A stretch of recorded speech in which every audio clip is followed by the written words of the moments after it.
Right,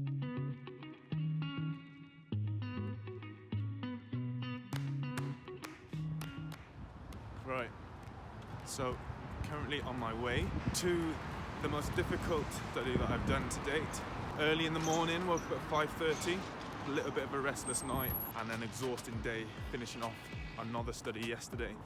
So the date is 20th of April 2023. The study for today is the Albert Memorial.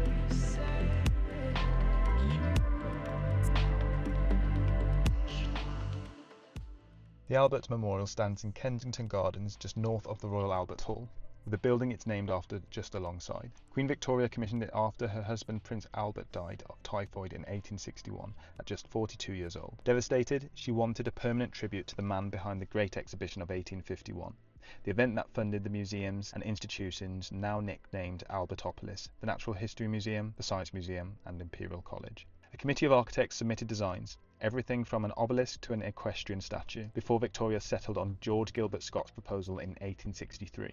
Scott, also known for designing St Pancras Station, designed a soaring Gothic canopy modelled on a medieval ciborium, the ornamental structure that normally sits over a church altar. It took over a decade to build, cost £120,000, roughly £10 million today, and reaches 176 feet into the London skyline. Anyway, the drawing's well underway now. I've already pieced together the construction lines and set the composition up properly on the page. Now I'm filling in more detail alongside those main lines. Towards the top and centre, the main focal points of the memorial are starting to come together. Different networks of triangles fitting inside what's actually a series of cubes. Even though the shape reads as a triangles, the underlying structure is cubic, with the triangles bending inside them.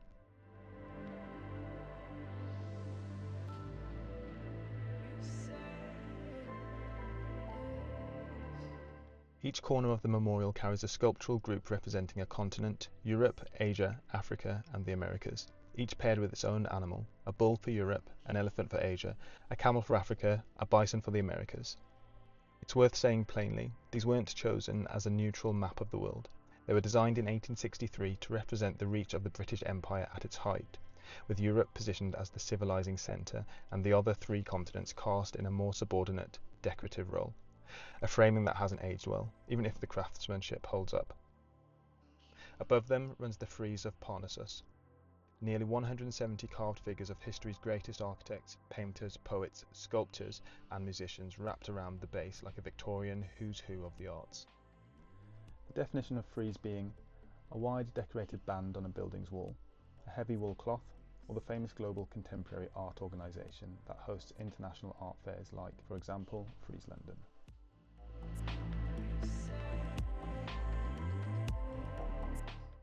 Same approach continuing here. At that distance you wouldn't pick up the real detail anyway. Different strokes in a small space, but they're still gestures of what I'm seeing. It might look a bit messy up close. At a normal viewing distance you can tell exactly what's happening.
This is the very pinnacle of the memorial, the most important bit. I knew that if anything went wrong, it would show up here more than anywhere else. But I was in a genuinely good flow. Not sure if it comes across sped up, but the wavy lines, the geometry, the perspective, it all just moved naturally. Again, the detailing here was front and centre. Every element of this drawing felt high risk. I took my time, loose composition first. Then once I got to detailing, I needed to be sure about the lines. I built it up in layers, different positioning, and because the light hits each part differently, layering it this way helped make the drawing more convincing in terms of the lights and the darks.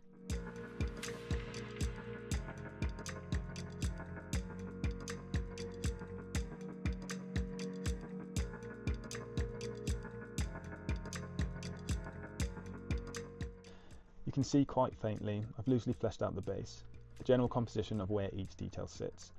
Then I start working in. I've set out the proportions with small guidelines for the figure's head, the shape in the background and the rider on top. Then it's a case of working in the actual detail, which is tricky. I was using a 0.03 pen, the smallest I have, and even at that scale, it's hard to be as concise as possible.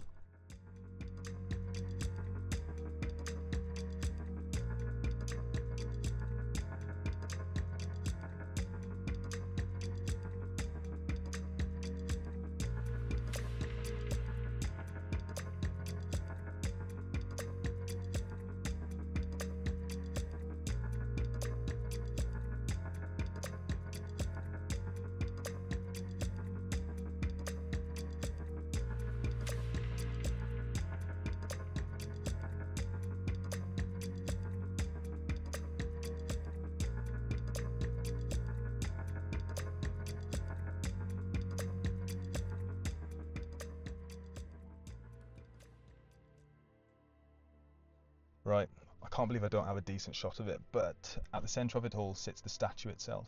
Albert cast in gilt bronze, 14 feet tall, holding the catalogue of the great exhibition he helped organise.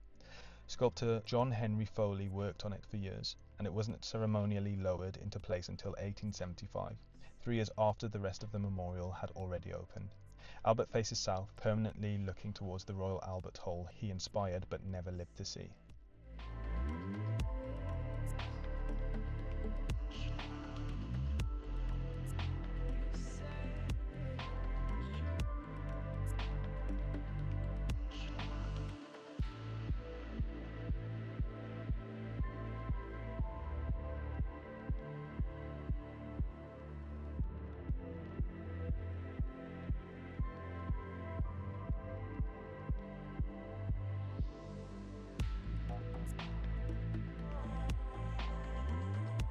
So, now we've come to an end. I have 2 questions. Which part of the memorial do you think would be hardest to draw freehand? The triangulated spire or the figurative sculpture groups? And did you know the frieze around the base has nearly 170 individual historical figures carved into it? Which discipline do you think deserves a bigger presence? Painters, poets or musicians?